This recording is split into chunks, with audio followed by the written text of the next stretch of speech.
So question number 1 છે draw pin diagram of 8085 and explain details of each and every pin. તો pin diagram already આપણે સ્લાઇડની અંદર જોયેલો છે, same pin diagram છે, પણ આ પિન ડાયાગ્રામને જોડે જોડે આપણે શું કરવાનું છે, explain details of each and every pin. દરેકે દરેક પિન છે એની સિંગલ લાઇનમાં તમારે ડિટેલ આપવાની છે, વધારે ડિટેલમાં નથી જવાનું, સિંગલ લાઇનમાં તમારે ખાલી એની ડિટેલ આપવાની રહેશે કે દરેકે દરેક પિન શું કામ કરે છે. પિન ડાયાગ્રામમાં ઓલરેડી ફરી એકવાર રફ તમે એક આઈડિયા મારો તો શું છે, પિન નંબર 12 થી 19 AD0 to AD7 multiplex address cum data bus છે. દેન પિન નંબર 21 થી લઈને 28 એ શું છે, A8 થી લઈને A15 higher order address bus છે, એટલે એડ્રેસ અને ડેટા બસ આ જે 16 છે એનાથી પતી ગઈ. નેક્સ્ટ જે આ 6 છે 29 થી લઈને 34 એ શું છે, કંટ્રોલ એન્ડ સ્ટેટસ સિગ્નલ અથવા તો કંટ્રોલ બસ પણ એને કહેતા હોય છે, જેની અંદર ALE S0 S1 read bar, write bar અને IO/M બાર છે. બીજી બે પિન આવશે VSS જે 20 નંબરની પિન અને VCC 40 નંબરની પિન. આ પાવર સપ્લાય માટેની છે. ક્રિસ્ટલ એટલે જેની પર આપણે ક્લોક સિગ્નલ આપીશું, બરાબર, કેટલું ફાસ્ટ એને ઓપરેટ કરવાનું એના માટેનું સિગ્નલ જે આપીશું એ X1 અને અહીંયા X2 આવશે. એક મારી મિસ્ટેક છે, જોઈ લેજો પિન નંબર 1 અને 2 ઉપર. નેક્સ્ટ બે જે પિન છે SOD SID એ serial output data, serial input data, serial input output માટેની પિન છે, પિન નંબર 4 અને 5. હવે રીસેટ આઉટ પિન નંબર 3 અને pin number 36 A reset in અને રીસેટ આઉટ એટલે કંટ્રોલરને રીસેટ કરવું એના માટે અને કંટ્રોલર કે પ્રોસેસરની મદદથી બીજી કોઈ ચિપને રીસેટ કરવું હોય એના માટે. સેમ ક્લોક આઉટ પણ એના માટે છે કે ક્લોક સિગ્નલ અહીંયાથી ઇનપુટ આવશે અને અહીંયાથી આઉટપુટ જશે. બચ્યા હોલ્ડ HLDA અને રેડી. આ હોલ્ડ HLDA અને રેડી શેના માટે છે? હોલ્ડ અને HLDA DMA માટે છે, અને રેડી જે છે કે અંદર જો પ્રોસેસરનું કંઈ કામ ચાલતું હોય તો બાકીના પેરિફેરલ જે છે એને રેડી થાય ત્યારે અહીંયા રેડી સિગ્નલ મળશે, ત્યાં સુધી એ વેઇટ કરશે એન્ડ વાઇસ વર્સા. હવે આ જે દરેકે દરેક છે એને તમારે એક એક બે લાઇનની અંદર લખવાનું છે. ફર્સ્ટ ઓફ ઓલ તમે જે સ્ટાર્ટ કરશો એ શેનાથી સ્ટાર્ટ કરશો કે હાયર ઓર્ડર એડ્રેસ બસ, તો એની બ્રેકેટમાં તમે લખશો કે A8 થી લઈને A15. The 8085 address bus ease of 16 bits. 16 pin અથવા 16 બીટની એડ્રેસ બસ છે એ તમારે પહેલાં લખવાનું, બરાબર. ધ અપર 8 બિટ્સ, આ જે છે એ શું છે, અપર 8 બિટ્સ છે 8 થી લઈને 15ની. લોઅર શું આવે 0 થી લઈને 7, બરાબર, એ ડેટા જોડે સેડ છે આપણે. The upper 8 bits R unidirectional, બરાબર. ડેટા બસ જે છે એ યુનિડાયરેક્શનલ હશે, હંમેશા એડ્રેસ જે છે એ બહારની તરફ જતું હશે. પ્રોસેસર એડ્રેસ સિલેક્ટ કરશે એટલે ડેટા હંમેશા આઉટવર્ડ ડાયરેક્શનમાં હશે એડ્રેસ બસ ઉપર, એટલે એને યુનિડાયરેક્શનલ કહીએ છીએ આપણે. નેક્સ્ટ તમારે લખવાનું મક્સ્ડ એડ્રેસ કમ ડેટા બસ. મક્સ્ડ એ શેનું શોર્ટ ફોર્મ છે? મલ્ટીપ્લેક્સરનું, બરાબર, કે મલ્ટીપ્લેક્સ એડ્રેસ કમ ડેટા બસ. મલ્ટીપ્લેક્સ મતલબ સેડ, કે એડ્રેસ અને ડેટા બંને આ પિન ઉપર આપણે શેર કરીશું. એમાં શું આવશે? AD7 to AD0. The 8 lower bits of address bus is mixed with data bus. તો એડ્રેસ બસની જે પાછળની 8 બીટ છે, લોઅર 8 બીટ, એ આપણે ડેટા બસ જોડે મિક્સ કરેલી છે. ઇનિશિયલ ફેઝમાં એની પર શું હશે? A7 ટુ A0 એટલે કે એડ્રેસ, અને બાકીના ટાઈમમાં શું હશે? D7 two D0. મેં તમને કાલે એક્ઝામ્પલ થ્રુ સમજાવ્યું હતું કે સર 5 સેકન્ડનું જો સાયકલ હોય તો પહેલી 1 સેકન્ડ શું હશે? એની ઉપર એડ્રેસ હશે અને બાકીની 4 સેકન્ડ ઉપર ડેટા હશે. અને એના માટે આપણે શું કરતા હોય છે કે પહેલી 1 સેકન્ડમાં જેવું એડ્રેસ આવ્યું તો એને આપણે લેચની અંદર સ્ટોર કરી દઈશું, એટલે ગમે ત્યારે આપણે એડ્રેસનું કામ પડે તો આપણે લઈ શકીએ. બે બસીસ મેઇન પતી ગઈ, એડ્રેસ બસ, ડેટા બસ પતી ગઈ. નેક્સ્ટ આવશે કંટ્રોલ એન્ડ સ્ટેટસ સિગ્નલ અથવા તો કંટ્રોલ બસ. તો એની અંદર 6 અલગ અલગ પિન તમારે સમજાવવાની રહેશે. ALE S0 S1 IO/M બાર, રીડ બાર અને રાઇટ બાર. તો ALE એટલે શું? એનું ફૂલ ફોર્મ લખી દેવાનું કે એડ્રેસ લેચ ઇનેબલ. તો કે એડ્રેસ માટેની જે લેચ છે એને ઇનેબલ કરવા માટેનું સિગ્નલ અહીંયા આપશું. મેં તમને કહ્યું ને એ પ્રમાણે કે અહીંયા શું થશે કે પહેલી 1 સેકન્ડ માટે આવશે એડ્રેસ અને પછીની 4 સેકન્ડ માટે ડેટા આવશે. પણ આપણે એ 5 સેકન્ડ માટે ગમે ત્યારે એડ્રેસ જોઈએ તો એના માટે શું કરશું? એને લેચની અંદર સ્ટોર કરી દઈશું. તો એ જે લેચ છે એ શું છે? Address latch. તો એ એડ્રેસ લેચને ઇનેબલ કે ડિસેબલ કરવી પડશે, કે શરૂઆતની 1 સેકન્ડ માટે આપણે ઇનેબલ કરશું એટલે શું થશે? આવેલું એડ્રેસ સ્ટોર થઈ જશે લેચની અંદર અને પછી ડિસેબલ કરી દઈશું, એટલે પછી જે આવતો ડેટા છે એ લેચની અંદર સેવ નહીં થાય. તો એ તમારે સિમ્પલ અહીંયા એક લાઇનમાં લખવાનું છે કે યુઝ ટુ ડીમક્સ, બરાબર. મલ્ટીપ્લેક્સ કરેલું હશે એટલે કે મિક્સ કરેલું હશે એને ડીમક્સ કરવું પડે, એટલે કે છૂટું પાડવું પડે. Use to demux address from data on AD7 to AD0. બરાબર, એડ્રેસ અને ડેટાને છૂટા પાડવા માટે આ પિનનો યુઝ થાય છે. નેક્સ્ટ આવશે IO/M-bar. તો ઇનપુટ આઉટપુટ અને મેમરી બે અલગ અલગ ટાઈપનું આપણી પાસે સ્ટ્રક્ચર આવે. ઇનપુટ આઉટપુટ એ શું છે, ડિવાઇસીસ છે, અને મેમરી શું છે, આપણી રેમ રોમ બધી અલગ અલગ ટાઈપની મેમરી છે. તો એમાંથી શેની જોડે આપણે કમ્યુનિકેટ કરીએ છીએ એ અહીંયા ચૂઝ કરશું. 1 હશે તો અહીંયા જો બાર નથી, 1 હશે મતલબ શું છે, એક્ટિવ હાઈ સિગ્નલ કહેવાય આને, કે આને 1 આપો તો ઇનેબલ થાય, તો IO ઓપરેશન સિલેક્ટ થાય. અને 0 હોય તો શું થાય, અહીંયા બાર છે એટલે 0 હશે એટલે આ સિલેક્ટ થશે, એટલે કે મેમરી ઓપરેશન સિલેક્ટ થશે. નેક્સ્ટ બે પિન જે છે એ શેના માટેની છે, S1 અને S0. એ સ્ટેટસ સિગ્નલ છે કે કંટ્રોલર પ્રોસેસરની અંદર શું ચાલી રહ્યું છે એનું સ્ટેટસ બતાવશે. gives indication of which machine cycle is currently under operation. તો શું ચાલી રહ્યું છે મતલબ ક્યાંથી ખબર પડશે કે અંદર કઈ મશીન સાયકલ ચાલી રહી છે, એનું ઇન્ડિકેશન આ બે સ્ટેટસ સિગ્નલ્સ છે એ આપશે. એના પછી નેક્સ્ટ છે read bar, read/write bar used to control read and write operations. It is combined with IO/M-bar pin. બરાબર, રીડ અને રાઇટ માટેની જે પિન છે એ બંને એક્ટિવ લો સિગ્નલ છે એટલે એને ઇનેબલ કરવા માટે આપણે 0 આપવું પડે. અને એ શેના માટે કામમાં આવશે, રીડ અને રાઇટ ઓપરેશન માટે. શેની જોડે, IO ડિવાઇસીસ એટલે કે ઇનપુટ આઉટપુટ ડિવાઇસીસ જોડે પણ અને મેમરી જોડે પણ. મેમરીમાંથી રીડ રાઇટ કરવું હોય તો પણ ચાલે, અથવા તો ઇનપુટ આઉટપુટ ડિવાઇસીસ જોડે રીડ રાઇટ કરવું હોય તો પણ ચાલે. બરાબર,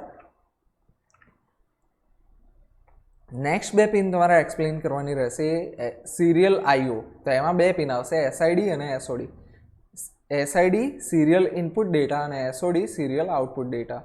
તમારે જસ્ટ આટલું જ લખવાનું છે, વધારે ડિટેલમાં નહીં જવાનું, કારણ કે વધારે ડિટેલમાં જશો તો તમારે લેન્થી થઈ જશે ક્વેશ્ચન.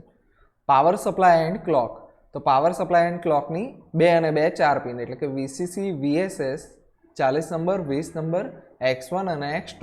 VCC 5 વોલ્ટ જોડે કનેક્ટ કરવાનું, VSS 0 વોલ્ટ એટલે કે ગ્રાઉન્ડ જોડે કનેક્ટ કરવાનું, X1 અને X2 ની જોડે શું કનેક્ટ કરવાનું, ક્લોક ક્રિસ્ટલ કનેક્ટ કરવાનો. અને બીજી એક પિન આવે છે એની જોડે ક્લોક આઉટ પિન. એ પિન શેના માટે છે, pin to output clock to other systems. બરાબર, આ ક્લોક ઇનપુટ લેવા માટે અને આ ક્લોક આઉટપુટ આપવા માટે. તો આટલું તમારે સમજાવવાનું. નેક્સ્ટ જે છે એ લાસ્ટ તમારે એક્સપ્લેન કરવાનું રહેશે, ઇન્ટરપ્ટ અને other signals. Interrupt and other signals એમાં કેટલા આવશે, 5 જે છે ઇન્ટરપ્ટના આવશે, કે ટ્રેપ, RST 7.5 6.5 5.5 અને INTR. આ 5 ઇન્ટરપ્ટના આવશે અને INT એની એકનોલેજમેન્ટ છે. તે તમારે એક એક લાઇનમાં ખાલી લખી દેવાનું છે કે ટ્રેપ એ શું છે, નોન માસ્કેબલ ઇન્ટરપ્ટ છે. RST 7.5 6.5 5.5 શું છે, રિસ્ટાર્ટ ઇન્ટરપ્ટ છે. અને એ કેવા હોય છે, માસ્કેબલ હોય છે. માસ્કેબલ નોન માસ્કેબલ શું છે ઇન્ટરપ્ટ જોઈશું એટલે તમને ખ્યાલ આવશે. હાલ પૂરતું આટલું યાદ રાખો કે ટ્રેપ નોન માસ્કેબલ આવે અને RST જે છે એ માસ્કેબલ આવશે. INTR તો એ શું છે, આપણું જનરલ પર્પઝ ઇન્ટરપ્ટ છે. અને INTA બાર આ શું છે, એકનોલેજમેન્ટ ઓફ INTR, કે મને ઇન્ટરપ્ટ મળ્યું છે એ આપણે એકનોલેજ કરશું ઇન્ટરપ્ટિંગ ડિવાઇસને, તો એનું એકનોલેજમેન્ટ આ પિન ઉપર આપશું. લાસ્ટ બે છે હોલ્ડ અને HLDA, જે શેના માટેની છે કે DMA ટ્રાન્સફર કંટ્રોલ પિન્સ. એટલે હોલ્ડ ઉપર એ રિક્વેસ્ટ મૂકશે અને HLDA એકનોલેજમેન્ટ માટેનું છે કે મને રિક્વેસ્ટ મળી ગઈ છે એના માટેનું. તો પિન ડાયાગ્રામ આવે તો તમારે મતલબ એક પિન ડાયાગ્રામ ડ્રો કરવાનો અને 2 પેજમાં તમારે અલગ અલગ પિન્સ છે એના ગ્રુપ વાઇઝ તમારે એક્સપ્લેન કરવાનું રહેશે. ગ્રુપ્સ કયા આવશે ફરી એકવાર જોઈ લો તો, address bus, address cum data બસ, કંટ્રોલ બસના અલગ અલગ signal, serial input output, power supply અને ક્લોક, અને ઇન્ટરપ્ટ એન્ડ અધર સિગ્નલ્સ. આવી રીતે તમારે 6 જેવા અલગ અલગ ગ્રુપ થશે, એની અંદર એક્સપ્લેન કરવાનું રહેશે. તો ક્વેશ્ચન નંબર 1માં આટલું જ તમારે લખવાનું રહેશે. તો ક્વેશ્ચન નંબર 2 જે છે એની અંદર જે મોસ્ટ ઇમ્પોર્ટન્ટ પિન હતી એનામાં તમારે ડિટેલમાં પૂછાઈ શકે છે કે describe the functions of 8085 microprocessor pins. કઈ પિન છે, SOD, SID, HOLD એટલે કે hold acknowledgement, HLDA, ready, ALE, trap. આ બધી પિન્સ જે છે એ તમારે મતલબ 2-3નું ગ્રુપ કરીને 3 માર્કના ક્વેશ્ચનમાં પણ આવી શકે, અથવા તો કોઈ પણ 2 પિન તમને 2 માર્કના ક્વેશ્ચન જે હોય શોર્ટ ક્વેશ્ચન એની અંદર પૂછી શકાય છે. તો એક જોઈ લઈએ આપણે, વન બાય વન કે એસઓડી તો સિરિયલ આઉટપુટ ડેટા, કોઈ પણ પિન હોય તો સૌથી પહેલાં એનું ફૂલ ફોર્મ લખવાનું અને પછી એક લાઇનની અંદર એને તમારે એક્સપ્લેન કરવાનું રહેશે કે it is use to data send data serially to other peripheral devices. બરાબર, શોર્ટમાં સિરિયલી આઉટપુટ ડેટા આપવા માટે એ થાય. અને સિરિયલ ઇનપુટ ડેટા તો બીજી ડિવાઇસીસ જે હોય ત્યાંથી બહારથી ડેટા રિસીવ કરવા માટે, કે it is use to receive data serially from peripheral devices. બરાબર, હોલ્ડ શેના માટે છે? ડીએમએ માટે છે, એ આપણે જોયું. It is request of DMA. ડીએમએનું ફૂલ ફોર્મ થાય ડાયરેક્ટ મેમરી એક્સેસ. બરાબર, એ યાદ રાખજો. It is request of DMA controller 28085 for bus access. એટલે કે જે ડીએમએ કંટ્રોલર હશે એ 8085 ને રિક્વેસ્ટ કરશે કે મારે તારી બસીસનો યુઝ કરવો છે, એડ્રેસ બસ, ડેટા બસનો યુઝ કરવો છે. શેના માટે? ડેટા ટ્રાન્સફર માટે. તો હોલ્ડ જે છે એ બસીસને હોલ્ડ કરવા માટેની રિક્વેસ્ટ છે. અને હોલ્ડ એકનોલેજમેન્ટ શું છે? આ હોલ્ડ સિગ્નલ કોણ આપશે? ડીએમએ કંટ્રોલર 8085 ને આપશે. અને હોલ્ડ એકનોલેજમેન્ટ કોણ આપશે? 8085 ડીએમએ કંટ્રોલરને આપશે કે મારી બસીસ અત્યારે ફ્રી છે, તું યુઝ કરી શકે છે. It is acknowledgement of 8085 to DMA controller for hold request. Next જે છે ready. It is use to synchronise the operation with slower peripheral. બરાબર, વન ક્યારે હશે? જ્યારે device is ready for read or write operation. તો ready pin ઉપર one આવે મતલબ જે સ્લોઅર પેરિફેરલ એની જોડે કનેક્ટ કરેલું છે કે કોઈ ડિવાઇસ છે એ સ્લો કામ કરે છે. હવે આપણે એકદમ ફાસ્ટ કામ કર્યા રાખીએ તો ના ચાલે ને. એટલે શું કરવાનું? આપણે એ પિન ઉપર વન જ્યારે રિસીવ થાય ત્યારે આપણે સમજવાનું કે હવે મારી ડિવાઇસ રેડી છે, હું ફરીવાર બીજો ડેટા ટ્રાન્સમિટ કે રિસીવ કરી શકું છું. તો રેડી એના માટેનું છે. અને 0 એટલે શું? Device is not ready. બરાબર, 1 અને 0 બંને તમારે લખી દેવાનું. એએલઈ તો એએલઈ ઓલરેડી આપણે પિન ડાયાગ્રામમાં જોયેલું છે કે એડ્રેસ લેચ ઇનેબલ એનું ફૂલ ફોર્મ છે. Use to demux AD7 to AD0. એટલે કે AD7 અને AD0માં શું હોય? બંને એડ્રેસ અને ડેટા મિક્સ હોય. બરાબર, કે પહેલાં એડ્રેસ આવે ને પછી ડેટા આવે. તો એને છૂટા પાડવા માટે આપણે આ એએલઈ પિનનો યુઝ કરી છે. 1 હશે ત્યારે શું હશે? કે એડ્રેસ મળશે. અને 0 હશે ત્યારે શું મળશે? ડેટા મળશે. એ તમારે શોર્ટમાં લખવાનું છે. ટ્રેપ શું છે? Non maskable. એટલે કે એને આપણે માસ્ક ના કરી શકીએ, એને હાઈડ ના કરી શકીએ. માસ્ક કરવું મતલબ શું? હાઈડ કરવું, છુપાવવું.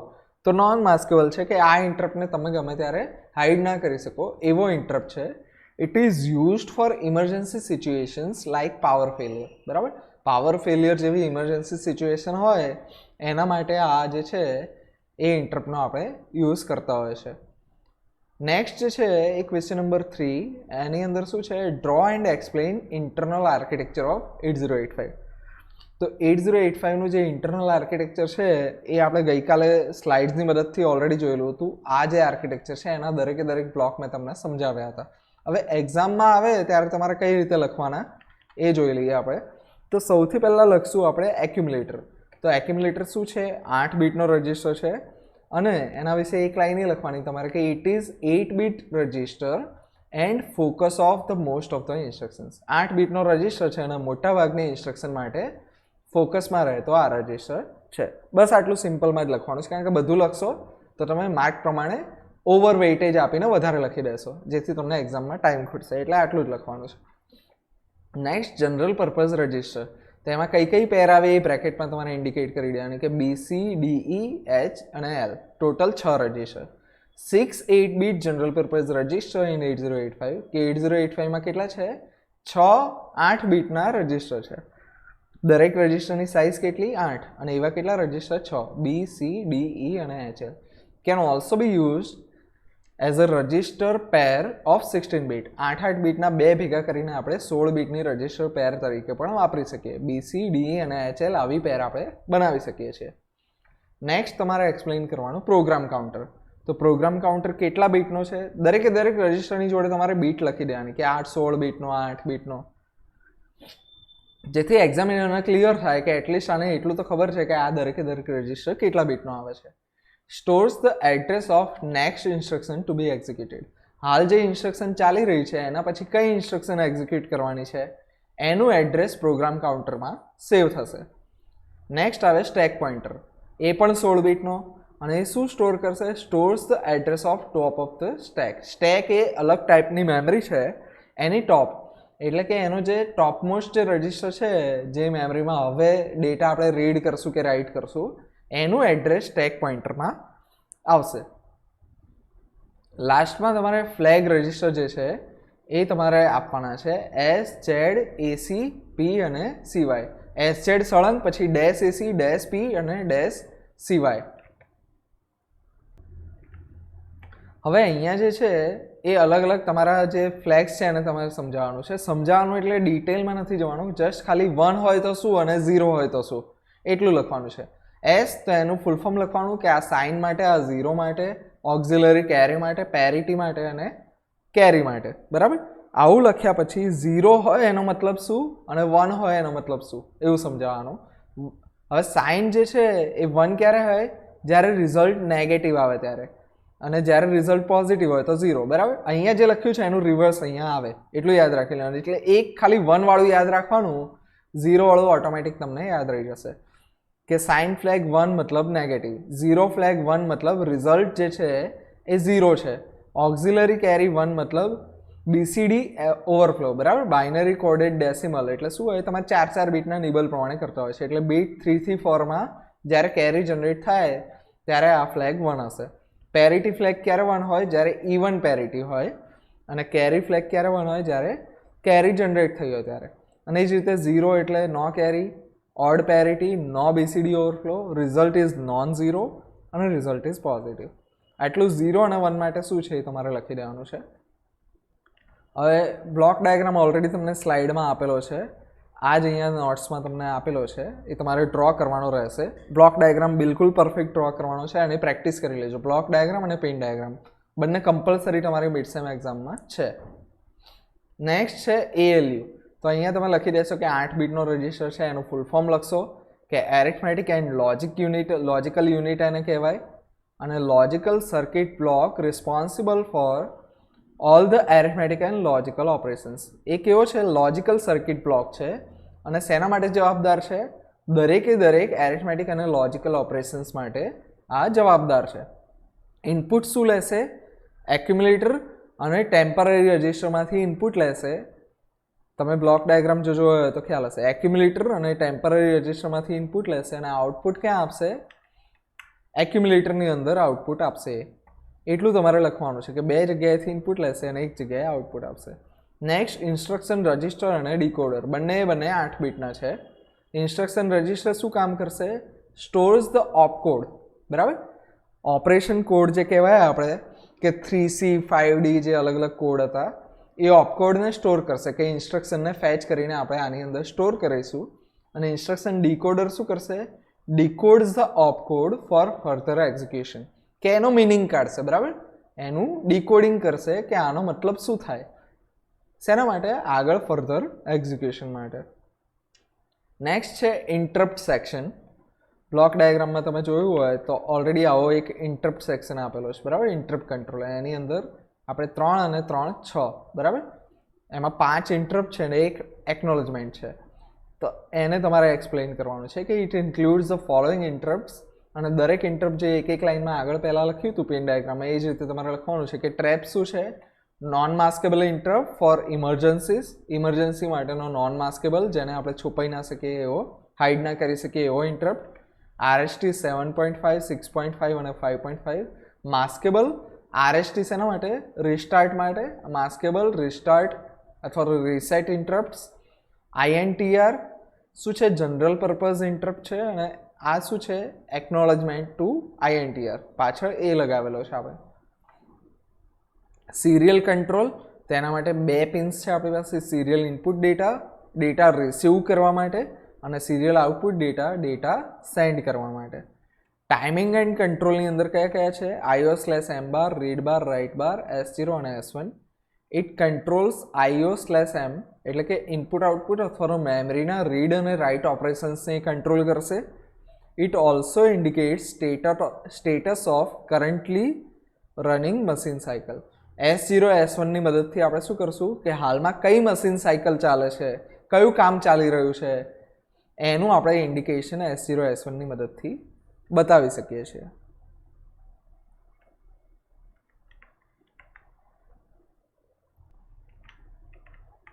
તો ક્વેશ્ચન નંબર 4 છે draw flag registers of 8085 and explain. હવે આગળ જે પિન ડાયાગ્રામ અને બ્લોક ડાયાગ્રામમાં આપણે ઓલરેડી મતલબ આ જે રજિસ્ટર્સ છે એને એક લાઇનની અંદર એક્સપ્લેન કરેલો હતો. હવે આમાં લગભગ એના જેવું જ છે, કંઈ વધારે પડતું ડિટેલમાં આપણે ડીપમાં નથી જતા, પણ ડિટેલમાં આ સેપરેટલી અલગ ક્વેશ્ચન આવી શકે છે, એટલે આપણે એને જોઈ લઈએ કે it is an 8-bit register which contains 5 1-bit flags. બરાબર, કે 8 બીટનો રજિસ્ટર છે જેમાં આપણે 5 અલગ અલગ ફ્લેગ્સનો યુઝ કર્યું છે અને 3 જે છે એ અનયુઝ છે. આ જે 3 બીટ છે એ 3 બીટનો આપણે યુઝ નથી કરેલો, એટલે 8 બીટનો રજિસ્ટર છે પણ અંદર ફ્લેગ કેટલા છે? 5 જ છે, એ યાદ રાખવાનું. અને દરેક ફ્લેગ કેટલા બીટનો છે? 1 બીટનો. અને એ શેના માટે યુઝ થાય છે? Used by conditional jump and call instructions. હવે પ્રોગ્રામ તમારે એક જગ્યાએથી બીજી જગ્યાએ ડાયવર્ટ કરાવવો છે કે કોઈ સબરૂટીન કોલ કરાવવું છે, તો હંમેશા આપણે કન્ડિશન પ્રમાણે કરાવતા હોય કે જો આમ થાય તો આવું કરવું, નહીતર નહીં કરવું. બરાબર, જો આમ થાય તો જમ્પ કરીને આ જગ્યાએ જવું, નહીતર નહીં જવું. આવી કંઈક કન્ડિશન હોય જે ઇફ એલ્સમાં આપણે કરતા હતા. એ જ વસ્તુ આપણે જો કરવું હોય એક્ઝિક્યુશનની કન્ડિશન પ્રમાણે કે રિઝલ્ટ 0 છે તો અહીંયા કરવું, નથી તો બીજું કંઈ કરવું. પેરિટી ઓડ છે તો આ પ્રોગ્રામ ફ્લો કરવો, નથી તો બીજું કંઈ કરવું. તો એવી કન્ડિશનલ જે ઇન્સ્ટ્રક્શન છે એના માટે આ યુઝ થાય છે. It is also cold as PSW. બરાબર, તમને એક્ઝામમાં એમ કે ડ્રો એન્ડ એક્સપ્લેન PSW, ખાલી એવું કહે. બરાબર, ફ્લેગ રજિસ્ટર વર્ડ નથી વાપરતા. તો તમારે સમજી જવાનું કે તમારે શું કરવાનું છે, આનો આ જ આન્સર બેઠો લખવાનો છે. બરાબર, કારણ કે PSW એટલે શું થાય? પ્રોગ્રામ સ્ટેટસ વર્ડ, કે પ્રોગ્રામનું હાલનું સ્ટેટસ શું છે. બરાબર, અલગ અલગ ફ્લેગ શું ઇન્ડિકેટ કરે છે? કે પ્રોગ્રામની હાલની કન્ડિશન શું છે એ જ ઇન્ડિકેટ કરે છે. એટલે આપણે એનો બીજે નામ શું આપીએ છીએ? કે PSW, પ્રોગ્રામ સ્ટેટસ વર્ડ. પછી ડ્રો કરી દેવાનો.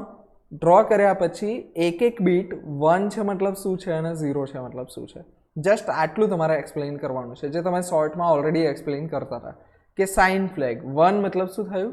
કે ઇન્ડિકેટ્સ રિઝલ્ટ ઇઝ નેગેટિવ. અહીંયા થોડું તમારે ડિટેલમાં લખવાનું, ખાલી નેગેટિવ પોઝિટિવ એવું નહીં લખવાનું, એટલે તમે માર્કને જસ્ટિફાઈ કરી શકો. 0 મતલબ ઇન્ડિકેટ્સ રિઝલ્ટ ઇઝ પોઝિટિવ. બરાબર, જ્યારે છેલ્લા થયેલા ઓપરેશનનું રિઝલ્ટ નેગેટિવ આવશે ત્યારે આ ફ્લેગની વેલ્યુ 1 થઈ જશે, અને પોઝિટિવ હશે ત્યારે ફ્લેગની વેલ્યુ 0 રહેશે. એવી જ રીતે 0 ફ્લેગ 1 ક્યારે થશે? નામ જોડે મેચ કરવાનું કે 0 ફ્લેગ 1 ક્યારે થશે? જ્યારે રિઝલ્ટ 0 હશે. તો result of last operation is 0 તો આ 1 હશે, અને result of last operation is known 0, 0 સિવાયનું કોઈ પણ હોય, પોઝિટિવ હોય કે નેગેટિવ હોય, તો આ શું રહેશે? 0 રહેશે. ઓક્ઝિલરી કેરી 1 ક્યારે હશે? જ્યારે બીટ નંબર 3થી આ શું કહેવાય? 0 1 2 અને 3 આ ત્રીજા નંબરની બીટ કહેવાય, અને આ 4 5 6 અને 7 કોઈ પણ ડેટા હોય એમાં 3 થી 4 નંબરમાં જ્યારે કેરી જાય ત્યારે શું થાય? ઓક્ઝિલરી કેરી વેલ્યુ 1 થાય. અને ના હોય એવી કેરી તો શું થાય? એનો મતલબ કે એ વેલ્યુ 0 છે. એને ડિટેલમાં આપણે જ્યારે સ્લાઇડ જોઈશું ત્યારે મેં તમને ઓલરેડી 1 મહિના પહેલાં એક્સપ્લેન કરેલું છે. ફરી કન્ફ્યુઝન હોય તો સ્લાઇડ્સ જ્યારે એક્સપ્લેન કરશું ત્યારે એક્ઝામ્પલ થ્રુ એને સમજી લઈશું. પણ હાલ પૂરતું એક્ઝામ પોઈન્ટ ઓફ વ્યૂ તમારે આટલું યાદ રાખવાનું છે કે 3 થી 4માં જો કેરી જતી હોય તો આ 1 થશે, અને ના જતી હોય તો 0 થશે. પેરિટી ફ્લેગ તો એની વેલ્યુ 1 ક્યારે હશે? જ્યારે ઇવન પેરિટી હશે ત્યારે.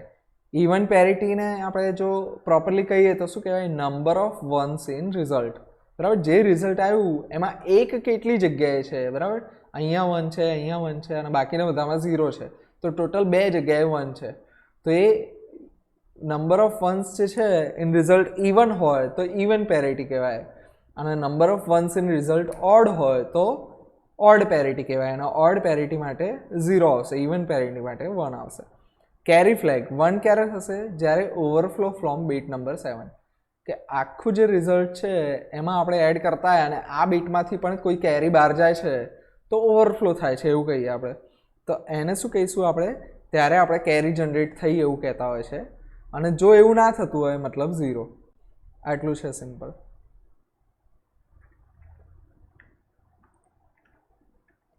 તો આજના લેક્ચરની અંદર આપણે ક્વેશ્ચન નંબર 4 સુધી જ જોઈએ છે.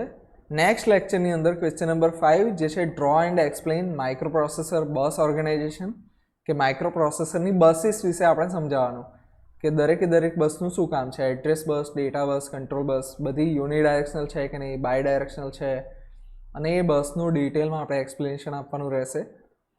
એના પછી 6 નંબરના ક્વેશ્ચનમાં explain diagram of demultiplexing of multiplex address cum data bus. એટલે આ જે છે કે એડ્રેસ અને ડેટા બંને AD0 ટુ AD7માં સેમ આવે છે, બરાબર, સેમ પિન યુઝ કરે છે. તેને અલગ અલગ કઈ રીતે પાડશું, તો એના માટેની સર્કિટરી અને કઈ રીતે કામ થાય છે એ તમારે સમજાવવાનું છે. અને ક્વેશ્ચન નંબર 7ની અંદર તમારે એટલું સમજાવવાનું છે અલગ અલગ ટર્મિનોલોજી, બરાબર, કે બસ એટલે શું છે. આ 2 માર્કમાં તમારા આવા ક્વેશ્ચન પૂછાઈ શકાય કે બસ એટલે શું, ઓપકોડ એટલે શું, મશીન સાયકલ કોને કહેવાય, મેમરી મેપ કોને કહેવાય અને ઇન્સ્ટ્રક્શન સાયકલ કોને કહેવાય, ઓપરાઇન્ડ કોને કહેવાય, આર્કિટેક્ચર એટલે શું. આવી બધી ડેફિનેશન તમારા એક્ઝામમાં પૂછાતી હોય છે. તો આ ક્વેશ્ચન નંબર 5, 6, 7 આપણે નેક્સ્ટ લેક્ચરની અંદર જોઈ લઈશું. આજના લેક્ચરની અંદર આપણે આટલું જ રાખીએ છીએ. કોઈ ડાઉટ્સ ઓર ક્વેરીઝ હોય તો તમે પૂછી શકો છો. આઈ થેન્ક યુ.